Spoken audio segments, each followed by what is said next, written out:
012. El hambre. Cuento de Manuel Mujica Lainez en la obra Misteriosa Buenos Aires. Mujica Lainez nació en 1910 y murió en 1984. Escritor argentino. Después de una etapa que el autor califica de ejercicios académicos y comprende Glosas Castellanas, 1936, Don Galás en Buenos Aires, 1938, novela de corte colonial, y un estudio sobre Miguel Cané, 1942, pasó definitivamente al campo de la creación, pero con soportes documentalistas. Aquí vivieron, 1949, y Misteriosa Buenos Aires, 1950, colecciones de cuentos. Con Los ídolos, 1953, inició una etapa de novelista, en la que principalmente reconstruye el estilo de vida de los altos estratos sociales, marcando su decadencia. La casa, 1954, Los viajeros, 1955, Invitados en el paraíso, 1957, etc.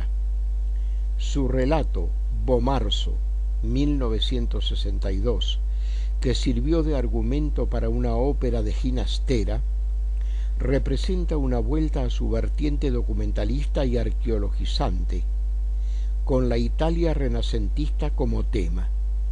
Sus últimos libros entrañan una búsqueda de formas y temas más actuales. El unicornio, 1965, Crónicas reales, 1967, De milagros y melancolías, 1969, El laberinto, 1974, El brazalete y otros cuentos, 1978, El gran teatro, 1979, Los porteños, 1980, El escarabajo, 1982. El hambre, 1536. Alrededor de la empalizada desigual que corona la meseta frente al río, las hogueras de los indios chisporrotean día y noche. En la negrura sin estrellas meten más miedo todavía. Los españoles, apostados cautelosamente entre los troncos, ven al fulgor de las hogueras destrenzadas por la locura del viento las sombras bailoteantes de los salvajes. De tanto en tanto, un soplo de aire helado, al colarse en las casucas de barro y paja, trae con él los alaridos y los cantos de guerra. Y enseguida recomienza la lluvia de flechas incendiarias cuyos cometas iluminan el paisaje desnudo. En las treguas, los gemidos del adelantado, que no abandona el lecho, añaden pavor a los conquistadores. Hubieran querido sacarle de allí, hubieran querido arrastrarle en su silla de manos, blandiendo la espada como un demente, hasta los navíos que cabecean más allá de la playa de Toscas, desplegar las velas y escapar de esta tierra maldita. Pero no lo permite el cerco de los indios.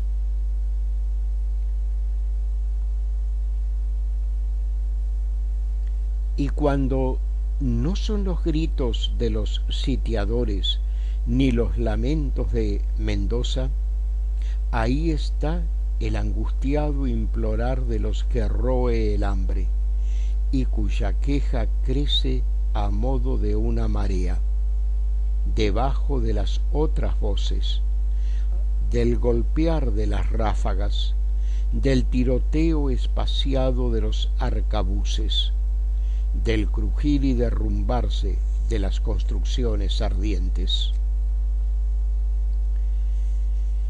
Así han transcurrido varios días, muchos días, no los cuentan ya. Hoy no queda mendrugo que llevarse a la boca. Todo ha sido arrebatado, arrancado, triturado.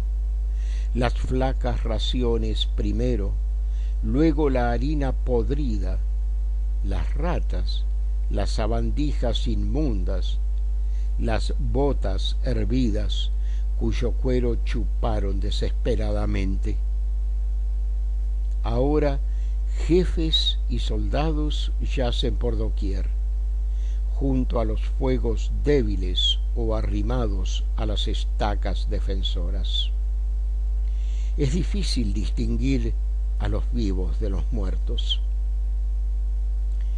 Don Pedro se niega a ver sus ojos hinchados y sus labios como higos secos, pero en el interior de su choza miserable y rica le acosa el fantasma de esas caras sin torsos que reptan sobre el lujo burlón de los muebles traídos de Guadix. Se adhieren al gran tapiz con los emblemas de la Orden de Santiago. Aparecen en las mesas cerca del Erasmo y el Virgilio inútiles, entre la revuelta vajilla que limpia de viandas muestra en su tersura el Ave María heráldico del fundador. El enfermo se retuerce como endemoniado. Su diestra, en la que se enrosca el rosario de madera, se aferra a las borlas del lecho. Tira de ellas enfurecido, como si quisiera arrastrar el pabellón de Damasco y sepultarse bajo sus bordadas alegorías. Pero hasta allí le hubieran alcanzado los quejidos de la tropa. Hasta allí se hubieran deslizado la voz espectral de Osorio, el que hizo asesinar en la playa del Janeiro, y la de su hermano don Diego, ultimado por los querandíes el día de Corpus Christi, y las otras voces, más distantes, de los que condujo al saqueo de Roma, cuando el Papa tuvo que refugiarse con sus cardenales en el castillo de Sant'Angelo. Y si no hubiera llegado aquel plañir atroz de bocas sin lenguas, nunca hubiera logrado eludir la persecución de la carne corrupta, cuyo olor invade el aposento y es más fuerte que el de las medicinas.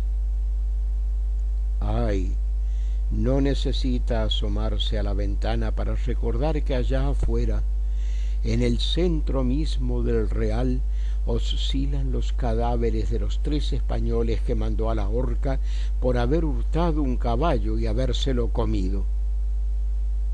Les imagina despedazados, pues sabe que otros compañeros les devoraron los muslos. ¿Cuándo regresará a Yolas, Virgen del Buen Aire? ¿Cuándo regresarán los que fueron al Brasil en pos de víveres? ¿Cuándo terminará este martirio y partirán hacia la comarca del metal y de las perlas? Se muerde los labios, pero de ellos brota el rugido que aterroriza, y su mirada turbia vuelve hacia los platos donde el pintado escudo del marqués de Santillana finge a su extravío una fruta roja y verde. Baitos, el ballestero, también imagina, acurrucado en un rincón de su tienda, sobre el suelo duro, piensa que el adelantado y sus capitanes se regalan con maravillosos festines, mientras él perece con las entrañas arañadas por el hambre. Su odio contra los jefes se torna entonces más frenético. Esa rabia le mantiene, le alimenta, le impide echarse a morir. Es un odio que nada justifica, pero que en su vida sin fervores obra como un estímulo violento. En Morón de la Frontera detestaba al señorío. Si vino a América fue porque creyó que aquí se harían ricos los caballeros y los villanos, y no existirían diferencias. ¿Cómo se equivocó? España no envió a las Indias armada con tanta hidalguía como la que fondió en el Río de la Plata. Todos se las daban de duques. En los puentes y en las cámaras departían como si estuvieran en palacios. Baitos les ha espiado con los ojos pequeños, entrecerrándolos bajo las cejas pobladas. El único que para él algo valía, pues se acercaba a veces a la soldadesca, era Juan Osorio, y ya se sabe lo que pasó. Le asesinaron en el Janeiro. Le asesinaron los señores por temor y por envidia. ¡Ah! ¡Cuánto les odia con sus ceremonias y sus aires! Como si no nacieran todos de idéntica manera. Y más ira le causan cuando pretenden endulzar el tono y hablar a los marineros como si fueran sus iguales. Mentira, mentiras. Tentado está de alegrarse por el desastre de la fundación que tan recio golpe ha asestado a las ambiciones de esos falsos príncipes. Sí, ¿y por qué no alegrarse? El hambre le nubla el cerebro y le hace desvariar. Ahora culpa a los jefes de la situación. El hambre. Ay, clavar los dientes en un trozo de carne. Pero no lo hay. Hoy mismo, con su hermano Francisco, sosteniéndose el uno al otro, registraron el campamento. No queda nada que robar. Su hermano ha ofrecido vanamente, a cambio de un armadillo, de una culebra, de un cuero, de un bocado, la única alhaja que posee, ese anillo de plata que le entregó su madre al zarpar de Sanlúcar y en el que hay labrada una cruz. Pero así hubiera ofrecido una montaña de oro, no lo hubieran logrado, porque no lo hay. No hay más que ceñirse el vientre, que punzan los dolores, y doblarse en dos, y tiritar en un rincón de la tienda. El viento esparce el hedor de los ahorcados. Baitos abre los ojos y se pasa la lengua sobre los labios deformes. Los ahorcados. Esta noche le toca a su hermano montar guardia junto al patíbulo. Allí estará ahora, con la ballesta. ¿Por qué no arrastrarse hasta él? Entre los dos podrán descender uno de los cuerpos y entonces toma su ancho cuchillo de caza y sale tambaleándose. Es una noche muy fría del mes de junio. La luna macilenta hace palidecer las chozas, las tiendas y los fuegos escasos. Dijérase que por unas horas habrá paz con los indios, famélicos también, pues ha amenguado el ataque. Baitos busca su camino a ciegas entre las matas, hacia las horcas. Por aquí debe de ser. Sí, allí están, como tres péndulos grotescos, los tres cuerpos mutilados. Cuelgan, sin brazos, sin piernas. Unos pasos más y los alcanzará. Su hermano andará cerca, unos pasos más. Pero de repente surgen de la noche 4 sombras. Se aproximan a una de las hogueras y el ballestero siente que se aviva su cólera, atizada por las presencias inoportunas.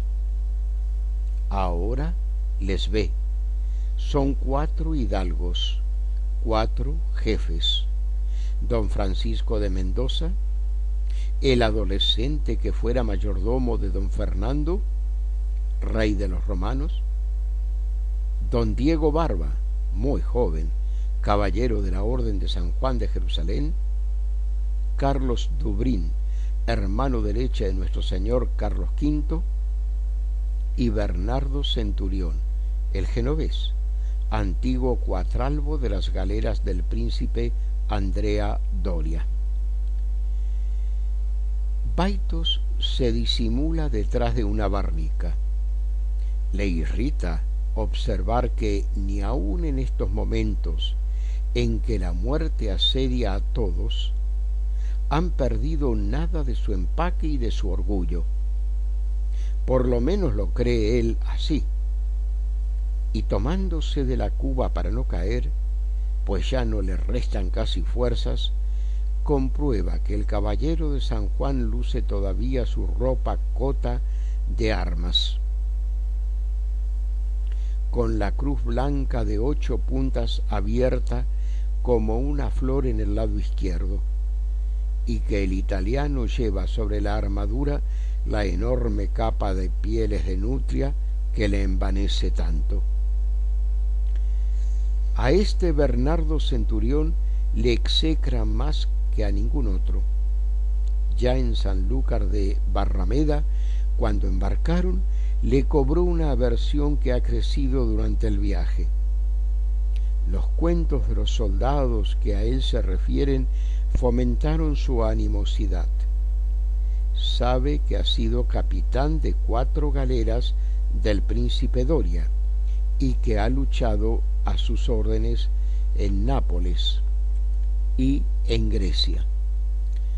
Los esclavos turcos bramaban bajo su látigo, encadenados a los remos. Sabe también que el gran almirante le dio ese manto de pieles el mismo día en que el emperador le hizo a él la gracia del toisón. ¿Y qué? ¿Acaso se explica tanto engreimiento? De verle, cuando venía a bordo de la nau, hubieran podido pensar que era el propio Andrea Doria quien venía a América. Tiene un modo de volver la cabeza morena, casi africana, y de hacer relampaguear los aros de oro sobre el cuello de pieles, que a Baitos le obliga a apretar los dientes y los puños. Cuatralbo de la armada del príncipe Andrea Doria. ¿Y qué? ¿Será él menos hombre por ventura?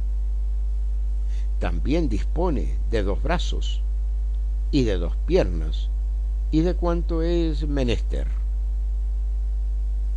Conversan los señores en la claridad de la fogata. Brillan sus palmas y sus sortijas cuando las mueven con la sobriedad del ademán cortesano. Brilla la cruz de Malta, brilla el encaje del mayordomo del rey de los romanos sobre el desgarrado jubón, y el manto de nutrias se abre, suntuoso, cuando su dueño afirma las manos en las caderas. El genovés dobla la cabeza crespa con altanería y le tiemblan los aros redondos.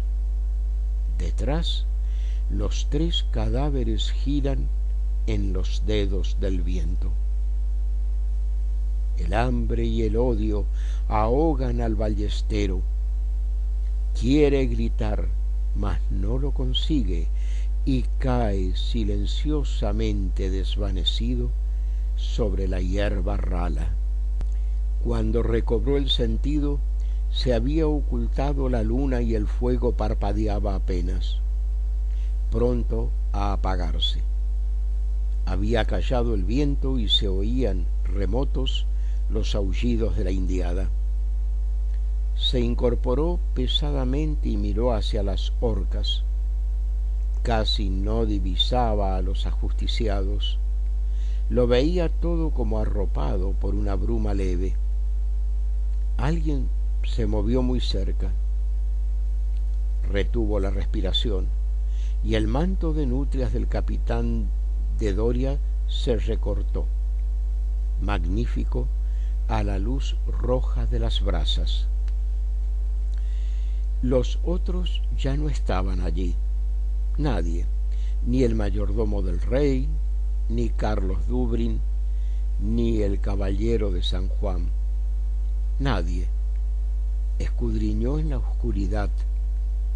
Nadie, ni su hermano, ni tan siquiera el señor don Rodrigo de Cepeda, que a esa hora solía andar de ronda con su libro de oraciones. Bernardo Centurión se interpone entre él y los cadáveres. Solo Bernardo Centurión, pues los centinelas están lejos y a pocos metros se balancean los cuerpos desflecados. El hambre le tortura en forma tal que comprende que si no la apacigua enseguida, enloquecerá. Se muerde un brazo hasta que siente sobre la lengua la tibieza de la sangre. Se devoraría a sí mismo si pudiera. Se troncharía ese brazo y los 3 cuerpos lívidos penden con su espantosa tentación. Si el genovés se fuera de una vez por todas, de una vez por todas, ¿y por qué no? En verdad, en su más terrible verdad, de una vez por todas. ¿Por qué no aprovechar la ocasión que se le brinda y suprimirle para siempre? Ninguno lo sabrá. Un salto y el cuchillo de caza se hundirá en la espalda del italiano. Pero, ¿podrá él, exhausto, saltar así? En Morón de la Frontera hubiera estado seguro de su destreza, de su agilidad. No, no fue un salto, fue un abalanzarse de acorralado cazador. Tuvo que levantar la empuñadura afirmándose con las 2 manos para clavar la hoja. Y cómo desapareció en la suavidad de las nutrias, cómo se le fue hacia adentro, camino del corazón, en la carne de ese animal que está cazando y que ha logrado por fin. La bestia cae con un sordo gruñido, estremecida de convulsiones, y él cae encima y siente sobre la cara, en la frente, en la nariz, en los pómulos, la caricia de la piel. 2, 3 veces arranca el cuchillo. En su delirio no sabe ya si ha muerto al cuatralbo del príncipe Doria o a uno de los tigres que merodean en torno del campamento, hasta que cesa todo estertor. Busca bajo el manto y al topar con un brazo del hombre que acaba de apuñalar, lo cercena con la faca e hinca en él los dientes que aguza el hambre. No piensa en el horror de lo que está haciendo, sino en morder, en saciarse. Sólo entonces la pincelada bermeja de las brasas le muestra más allá, mucho más allá, Tumbado junto a la empalizada, al corsario italiano. Tiene una flecha plantada entre los ojos de vidrio. Los dientes de Byton tropiezan con el anillo de plata de su madre, el anillo con una labrada cruz, y ve el rostro torcido de su hermano entre esas pieles que Francisco le quitó al Cuatralbo después de su muerte para abrigarse. El ballestero lanza un grito inhumano, como un borracho se encarama en la estacada de troncos de sauce y ceibo, y se echa a correr barranca abajo hacia las hogueras de los indios. Los ojos se le salen de las órbitas como si la mano trunca de su hermano le fuera apretando la garganta más y más.